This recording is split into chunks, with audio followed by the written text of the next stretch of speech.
Good morning সবাইকে। আজকের ব্লগটা এখান থেকে শুরু করছি। সবাইকে হ্যাপি নিউ ইয়ার।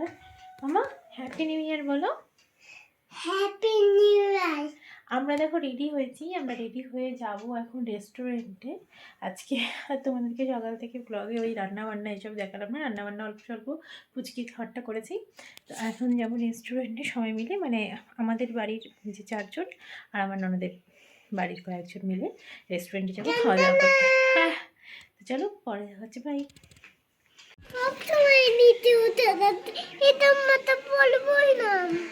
এই চম্মাটা পরবা না কেন? কোন চম্মা পরবা বলো?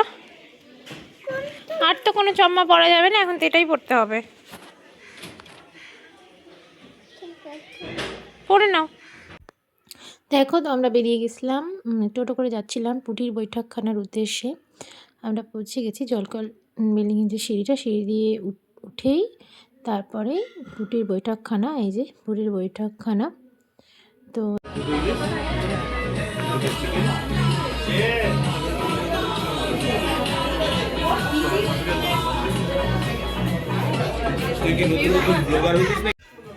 আমরা দেখো এখানে থালি অর্ডার করেছিলাম, আমরা মাটন থালি অর্ডার করেছিলাম। খুব সুন্দর খাবার দাবার, খেতে খুব ভালো টেস্টি। এখানে ছিল পোলাও ছিল, ভাত ছিল, ঝুরি ভাজা ছিল, ডাল, চাটনি, টক দই, মাংস, একটা সবজি ছিল, মিষ্টি ছিল। খুব ভালো খাবার দাবার ছিল, তো খুব টেস্টি ছিল, ভালো। পরে আরও আমরা মানে আমরা ওদের একজন নিয়েছিল, তো সেটার জন্য পরে আবার খাবারও দেওয়া হয়েছিল, ভালো।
রাত্রেবেলা কার্নিভাল থেকে ফেরার সময় আমরা চলে গেছিলাম তরকারিতে, তরকার দোকানে। ওখানেও প্রচুর ভিড়, মানুষ পার্কিং